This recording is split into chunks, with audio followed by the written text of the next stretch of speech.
Assalamualaikum warahmatullahi wabarakatuh. Alhamdulillahirabbil alamin. Semoga sahabat sekalian dan kita semua selalu dalam lindungan Allah Subhanahu wa taala, dalam limpahan rezeki yang tiada habisnya, dimudahkan segala urusan dan diberikan hasil yang baik secara maksimal dari apapun yang kita usahakan. Amin ya rabbal alamin. Saya mau diri saya merasa saya pantas di SP3 melalui apa saja terserah. Nah, nyatanya saya belum terserah ya. Nah, nyatanya dianggap salah. Silakanlah upaya hukum untuk membatalkan SP3 saya. Begitu, jangan SP3 nggak benar tapi nggak ada upaya hukum. Pertama ingin kami sampaikan bahwa kami tidak terlalu mengenal tentang Pak Damai Hari Lubis ini ya. Ini baru kedua kalinya kami melihat dia bicara di forum-forum diskusi, sehingga kami cuma bisa memberikan sedikit komentar tentang beliau ini, yaitu ya memang dia pantas untuk mendapatkan SP3.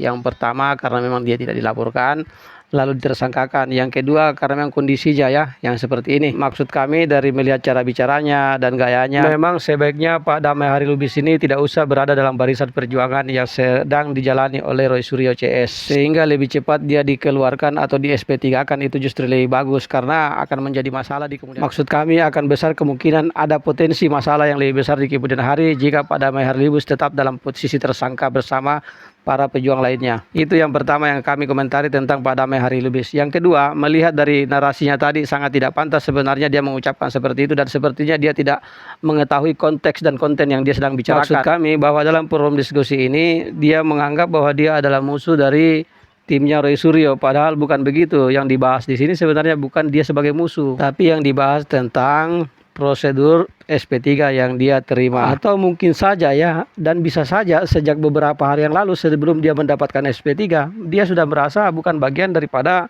barisan perjuangan Roy Suryo, atau dia sudah merasa bahwa dia bermusuhan pada Ibu Kurnia. Ini masalah pribadi dia ya. Di sini terungkap lah. Itulah yang kami maksud tadi, bahwa berpotensi akan ada masalah yang lebih besar yang timbul akibat adanya orang-orang seperti ini. Pak Damai Hari Lubis berada dalam barisan perjuangan. Makanya memang sebaiknya dia segera mendapatkan SP3 dan keluar dari barisan perjuangan menjadi orang bebas, sehingga makin jelas sebenarnya dia berdiri di posisi mana. Nah, sekarang kan sudah jelas. Yang pasti dia sekarang berdiri bukan pada posisi Roy Suryo CS. Mari kita lanjut simak potongan video berikut. Kita sedang bicara pendapat berkaitan dengan persoalan yang hari ini dibahas di Rakyat Bersuara. Bahwa apakah kemudian akan dipertimbangkan mengambil atau tidak, itu persoalan lain. Tetapi kami ingin menjelaskan bahwa duduk perkaranya tidak demikian.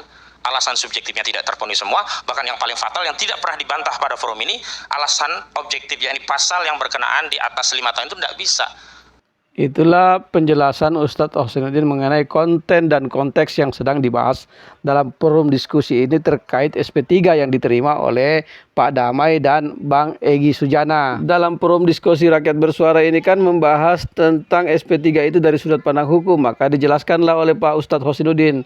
Dan berikut penjelasan Ustadz Hosinuddin yang lebih terperinci dari dua aspek, yang jelasnya bukan dari sudut pandang yang berbeda. Memang dulu hanya laporan Joko Widodo dan tidak ada. Boleh nggak saya tanya nih Bang Husin, kenapa kemudian tidak dilakukan langkah hukum? Kan ada pra peradilan dan seterusnya. Baik, nanti akan saya jawab. Yang pertama. Nanti saya berikan Mas. Jadi begini, sebenarnya itu bukan di KUHP. Lex Lapor Reo itu sudah dihir zaman Belanda. Pertama, sudah kami ada. melihat. Jadi memang betul itu KUHP tidak menyimpang kepada teori. Baik, pertama itu asas hukum, nggak boleh dilanggar. Baik, betul pertama kami melihat bahwa pertarungan ini bukan kami dengan Bang Egy juga Bang DHL. Kami tahu biang koroknya Solo. Cuman kami mengungkap ini agar paham rakyat bahwa ini memang atensi Solo. Andaikan bukan atensi Solo, nggak berani tuh polisi 5 datang, apalagi ada Imanuddin. Nggak berani, karena itu melanggar. Kenapa? Ternyata prosesnya adalah dilakukan di Solo, baru di follow up. Harusnya adalah ada permohonan dulu, baru dimediasi oleh polisi. Baik sahabat sekalian, barusan kita melihat potongan video tadi ya. Di awal potongan video barusan jelas pertanyaannya apa, tiba-tiba Pak Damai Hari Lubis lagi menimpali dengan apa, kan tidak nyambung. Untungnya di sini Pak Ustadz Hosinuddin posisinya bisa menahan diri dan bijaksana dalam menyikapi, karena dia selalu memposisikan bahwa yang menjadi musuh atau bagian lawan dari persoalan ini adalah pihak Solo, bukan Pak Damai Hari Lubis atau Bang Egy Sujana. Sedangkan Bang Egy Sujana atau Pak Damai Hari Lubis mungkin sudah memposisikan dirinya sebagai bagian dari tim Solo. Namun ya terima kasih pada Pak Ustadz Hosinuddin bisa menahan diri dan bersikap bijaksana dan tetap fokus bahwa sebenarnya lawan kita dalam hal ini adalah Joko Widodo, bukan Egy Sujana ataupun Pak Damai Hari Lubis. Jadi, Anda tetap yakin ijazah Pak Jokowi palsu atau sekarang sudah berubah keyakinan Anda? Saya tidak mau sampai ke situ. Kenapa? Ya Kan kasus ini belum, bermula dari perkaranya situ. masih naik. Masih berjalan, berproses. Alhamdulillah orang yang seperti ini cepat di SP3 ya, karena sangat berpotensi menggunting dalam lipatan. Baik sahabat sekalian, cukup sampai di sini dulu untuk video kali ini. Sampai jumpa di video 3,5 menit berikutnya. Tetap semangat, jangan susah, jangan lupa sholat. Ayo maju terus, pantang sedih sampai tahun penghabisan. Wassalamualaikum warahmatullahi wabarakatuh. Salam buat semua keluarga di rumah.